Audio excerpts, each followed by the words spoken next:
ಮಾತಾಡಿದ್ರಿ. ಆದ್ರೆ ಏನು ಉದ್ದೇಶ? ಯಾಕಂದ್ರೆ ಬಜೆಟ್ ಸಮಾಧಾನ ತಂದಿಲ್ಲ, ನಮ್ಮ ನಂಬಿಕೆ ಹುಸಿಯಾಗಿದೆ ಅಂತ ಮಾತನ್ನ ಹೇಳಿದ್ರಿ. ಈಗ ಅದಕ್ಕೆ ಪ್ರತಿಕ್ರಿಯೆಗಳೆಲ್ಲ ವ್ಯಕ್ತ ಆಗಿದೆ. ಬೇಳೂರು ಗೋಪಾಲಕೃಷ್ಣ ಅವರೆಲ್ಲ ನಿಮ್ಮನ್ನ ಪಕ್ಷದಿಂದ ಆಚೆಗೆ ಹಾಕಿದ್ರೆ ಒಳ್ಳೇದು ಅಂತ ಮಾತಾಡಿದ್ದಾರೆ. ಮುಂದೆ ಟಿಕೆಟ್ ಕೊಡುವಂತ ವಿಚಾರದಲ್ಲಿ ಹೈಕಮಾಂಡ್ ಗಮನಿಸುತ್ತೆ ಅನ್ನೋ ಪರಮೇಶ್ವರ್ ಅವರು ಕೂಡ ಮಾತಾಡಿದ್ದಾರೆ. ಸೊ ನಿಮ್ಮ ಇಂಟೆನ್ಷನ್ ಏನೇಳಿದ್ರು? ಮುಂದೆ ಟಿಕೆಟ್ ಕೊಡುವಾಗ ಹೈಕಮಾಂಡ್ ಇದನ್ನೆಲ್ಲ ಗಮನಿಸುತ್ತೆ, ಮಾತಾಡುವಾಗ ಇತಿಮಿತಿಯಲ್ಲಿ ಇರಬೇಕು ಅಂತ ಹೇಳಿದ್ದಾರೆ. ನಾನು IAS ಅಧಿಕಾರಿನೂ ಅಲ್ಲ, KS ಅಧಿಕಾರಿನೂ ಅಲ್ಲ. ನಾನು ಒಬ್ಬ ಜನಪ್ರತಿನಿಧಿ. ನನ್ನನ್ನು ಆಯ್ಕೆ ಮಾಡಿ ಒಂದು ಜವಾಬ್ದಾರಿ ಸ್ಥಾನದಲ್ಲಿ ಕೂರಿಸಿರೋರು ಜನ. ನನಗೆ ಜವಾಬ್ದಾರಿ ಸ್ಥಾನದಲ್ಲಿ ಕೂರಿಸಿರೋರು ಜನ. ಮತ ಹಾಕಿ ನನಗೆ ಆದಂತ ಒಂದು ರೀತಿ ನೀತಿಯಲ್ಲಿ ನಡವಳಿಕೆಯನ್ನ ಮಾಡಬೇಕಂತ ಹೇಳಿ ನನಗೆ ಒಂದು ಸ್ಥಾನ, ಮಾನ, ಗೌರವ ಕೊಟ್ಟಂತ ಜನ. ನಾನು ಜನದ ಬಗ್ಗೆ ಆಲೋಚನೆ ಮಾಡಬೇಕು, ಬೇರೆಯವ್ರ ಬಗ್ಗೆ ನಾನು ಆಲೋಚನೆ ಮಾಡಲ್ಲ. ನನಗೆ ಸರಿಯಾದ ರೀತಿಯಲ್ಲಿ ನನ್ನ ಕ್ಷೇತ್ರಕ್ಕೆ ನಾನು ಅಭಿವೃದ್ಧಿ ಮಾಡಲಿಕ್ಕೆ ನಾನು ಸಾಕಷ್ಟು ರೀತಿಯಲ್ಲಿ ನಾನು ಮುಖ್ಯಮಂತ್ರಿಗಳ ಮನವಿ ಮಾಡಿದ್ದೆ. ನನ್ನ ಮನವಿಗೆ ಸ್ಪಂದನೆ ಮಾಡಿಲ್ಲ, ಅದಕ್ಕೆ ನಾನು ಹೇಳ್ತೀನಿ. ನಾನು ಮನವಿ ಮಾಡಿದ್ದೀನಿ, ನನ್ನ ಕಷ್ಟ ಸುಖ ಹೇಳ್ಕೊಂಡಿದ್ದೀನಿ. ನನ್ನ ಹಾಲು ಹವಾಲನ್ನ, ಅಲ್ಲಿರುವಂತ ವಸ್ತಿ ಸ್ಥಿತಿನ ಅವರಿಗೆ 10 ಸಲ ಹೇಳಿದ್ದೀನಿ. ಸೊ ನನ್ನ ಕ್ಷೇತ್ರದ ಬಗ್ಗೆ ನಾನು ಮಾತಾಡ್ತೀನಿ, ನನಗೆ ಸಮಾಧಾನ ಇಲ್ಲ ಅಂತ ಹೇಳ್ತೀನಿ. ಅದರಲ್ಲಿ ತಪ್ಪೇನಿದೆ? ನಾನು ರಾಜ್ಯದ ಬಗ್ಗೆ ಮಾತಾಡಲಿಲ್ಲ, ನಾನು ನನ್ನ ಕ್ಷೇತ್ರದ ಬಗ್ಗೆ ನಾನು ಮಾತಾಡ್ತಾ ಇದ್ದೀನಿ. ಏನೇನು ಬೇಡಿಕೆ ಇಟ್ಟಿದ್ದೀರಿ ಸರ್? ನೋಡಿ, ಅಲ್ಲಿ ಒಂದು ಬಕ್ಷಿ ಕೆರೆ ಅಂತ ಒಂದು ಕೆರೆ ಇತ್ತು. ಆ ಕೆರೆ ಈ ಹೈವೇ ಮಾಡಿದಂತ ಸಂದರ್ಭದಲ್ಲಿ ವೈಜ್ಞಾನಿಕವಾಗಿ ಮಾಡಿದ್ವಿ. ಅವೈಜ್ಞಾನಿಕವಾಗಿ ರೋಡೆಲ್ಲ ಮಾಡೋದ ಸಂದರ್ಭದಲ್ಲಿ ನೀರೆಲ್ಲ ಹೋಗಿ ಕೆರೆಗೆ ತುಂಬಿ ಕೆರೆ ಎಲ್ಲ ಒಡೆದೋಯ್ತು. ಆ ಟೈಮಲ್ಲಿ ದನ, ಕರ, ಜನ, ಜಾನುವಾರುಗಳೆಲ್ಲ ತೀರೋಗ್ಬಿಟ್ರು. ಸಾಕಷ್ಟು ಜನ ಒಡವೆ, ವಸ್ತ್ರ, ಅವ್ರ ಪೇಪರು, ಮಕ್ಕಳಿಗೆ ಓದ್ಲಿಕ್ಕೆ ಪುಸ್ತಕನೂ ಇಲ್ಲ. ಅವ್ರ ಒಡವೆ ಹೊಂಟೋಯ್ತು, ಅವ್ರ ಆಸ್ತಿ ಪತ್ರಗಳೆಲ್ಲ ಹೊಂಟೋಯ್ತು.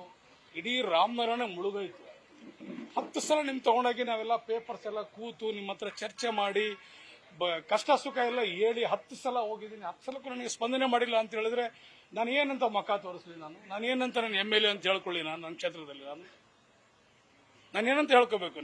ನಾನೊಬ್ಬ MLA ಅಂತ ಹೇಳ್ಕೊಳ್ಳ?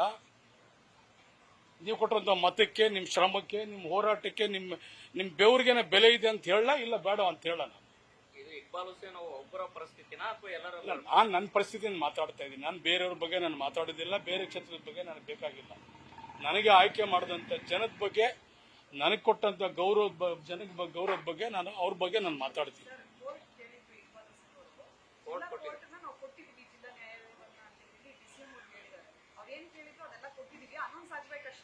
ಈ ಕೋರ್ಟ್ ನೋಡಿ, ಸುಮಾರು ಕೋರ್ಟ್ ನಮ್ಮಲ್ಲಿ ಆಗಿ 100 ವರ್ಷ ಆಯಿತು. ಈ ಮುಂದಿನ ತಿಂಗಳ 27ನೇ ತಾರೀಕೆ,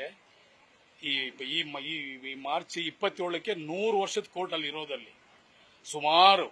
ಸುಮಾರು ವರ್ಷಗಳಿಂದ ಕುಮಾರಸ್ವಾಮಿ ಅವ್ರ ಕಾಲದಿಂದ, ದೇವೇಗೌಡರ ಕಾಲದಿಂದನೂ ಕೋರ್ಟ್ ಅನ್ನು ಕೇಳ್ಕೊಂಡು ಬರ್ತಾ ಇದ್ದಾರೆ. ಅಲ್ಲಿ ಜಾಗನೂ ಇಲ್ಲ. ಈಗ ನನ್ನ ಕಾಲದಲ್ಲಿ ಜಾಗನ, ಅಲ್ಲಿ ತಾಲೂಕ್ ಪಂಚಾಯತಿ ಜಾಗನ ಇವತ್ತು ಕೋರ್ಟ್ಗೆ ಬಿಡುಗಡೆ ಮಾಡಿಸಿ, ಈಗ ಮೊನ್ನೆ 1 ವಾರ 15 ದಿವಸ ಇನ್ನೂ ಆಗಿಲ್ಲ, ಈಗ ಖಾತೆ ಮಾಡಿಸಿ ಈಗ ಕೊಡ್ತಾ ಇದ್ದೀವಿ. ಈಗ ಅದಕ್ಕೆ ನಮ್ಮ ಉಪಮುಖ್ಯಮಂತ್ರಿಗೆ ಹೇಳಿದಾಗ ಕೋರ್ಟ್ ಸಂಬಂಧಪಟ್ಟಂತೆ ನನ್ನ ಜೊತೆ 300 ಜನ ಲಾಯರ್ ಬಂದಿದ್ರು ಭೇಟಿ ಮಾಡಲಿಕ್ಕೆ. ಇಲ್ಲೇ ಬಂದು ಭೇಟಿ ಮಾಡಿದ್ರು, ಪರಿಪರಿಯಾಗಿ ಕೇಳ್ಕೊಂಡ್ರು. ಕೋರ್ಟ್ ಬೇಕೇ ಬೇಕಂತ ಹೇಳಿ ಕೋರ್ಟ್ ಮಾಡಿಕೊಡ್ತೀನಿ ಅಂತ ಹೇಳಿದ್ರೆ ಈ ಬಜೆಟ್ ಕೋರ್ಟ್ ಸೇರಿಸಿದ್ದಾರೆ. ಹೊಸ್ತೇನು ಇಲ್ವಲ್ಲ? ಪಕ್ಷದಿಂದ ಆಚೆ ಹಾಕಬೇಕು ಅಂತ ಯಾರಿಗೆ?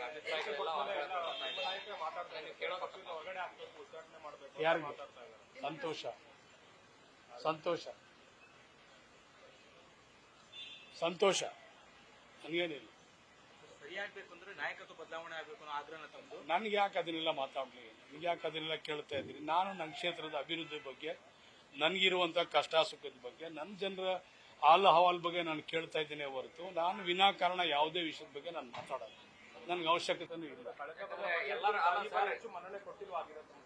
ನನ್ನ ಕ್ಷೇತ್ರಕ್ಕೆ ಏನು ಕೊಟ್ಟಿಲ್ಲ ಅಂದ್ರೆ ನನ್ಗೆ ಅಸಮಾಧಾನ ಆಗಿದೆ. ನಾನು ಹೇಳ್ತಾ ಇದ್ದೀನಿ. ಮಾತಾಡದೆ ಸುಮ್ಮನೆ ಇದಾರ ಸರ್ ಭಯದಿಂದ? ಗೊತ್ತಿಲ್ಲ, ನೀವೇ ಕೇಳ್ಬೇಕು. ಒಬ್ಬೊಬ್ಬರಿಗೆ ಕರ್ಸು ನನಗೆ ಹೆಂಗ್ ಇಂಟ್ರೂ ತಗೋದ್ರೆ ಹಂಗೆ ಒಬ್ಬೊಬ್ಬರಿಗೆ ಕರ್ಸಿ ಇಂಟ್ರೂ ತಗೊಳ್ಳಿ. ನೀವು DK ಶಿವಕುಮಾರ್ ಅವರ ಪರವಾಗಿ ನಿಂತಿದ್ದ ಕಾರಣಕ್ಕಾಗಿ ಅನುದಾನ ಕೊಡ್ತಾ ಇಲ್ವಾ ಅಂತ? ಏನ್ ಮೇಡಮ್? ನನ್ನ ಕ್ಷೇತ್ರದ ಬಗ್ಗೆ ನಾನು ಮಾತಾಡ್ತಾ ಇದ್ದೀನಿ. ತಾವು DK ಶಿವಕುಮಾರ್ ಅವರ ಗೊತ್ತಿಲ್ಲ, ಅಲ್ಲಿ ನಡೆದಂತ ಒಂದು ಘಟನೆ ನಿಮಗೆ ಗೊತ್ತಿಲ್ಲ. ನಾನು ಕೊಡ್ತೀನಿ ನಿಮ್ಗೆ ಆ ಚಿತ್ರಗಳನ್ನ ನೋಡಿದ್ರೆ ನಿಮಗೆ ಕರಳು ಹೊರಗಡೆ ಬಂದ್ಬಿಡ್ತದೆ. ಎಷ್ಟೋ ಜಾನುವಾರುಗಳು ತೀರೋಗ್ಬಿಡ್ತು, ದನ ಕರ ಬೇಕಾದಷ್ಟು ತೀರೋಗ್ಬಿಟ್ರು. ಜನ ಎಲ್ಲ ತೇಲೋಗಿ ಎಲ್ಲ ಹೊಟ್ಟೋಯ್ತು. ಗಾಡಿಗಳು ರೇಷ್ಮೆ, ಅದು ರೇಷ್ಮೆ ನಾಡು ಅಂತ ಇದೆ, ಕಚ್ಚಾ ರೇಷ್ಮೆ, ಫಿನಿಶ್ಡ್ ಗೂಡ್ಸ್ ಎಲ್ಲಾನು ಕೊಚ್ಕೊಟ್ಟೋಗ್ಬಿಡ್ತು. ಮಕ್ಕಳಿಗೆ ಓದೋಕ್ ಪುಸ್ತಕ ಇಲ್ಲ, ಊಟ ಇಲ್ಲ, 3 ದಿವಸ ರಸ್ತೆ ಚರಂಡಿ ಬ್ರಿಡ್ಜು ಎಲ್ಲ ಹೊಟ್ಟೋಗ್ಬಿಟ್ಟು ಎಲ್ಲಾನು.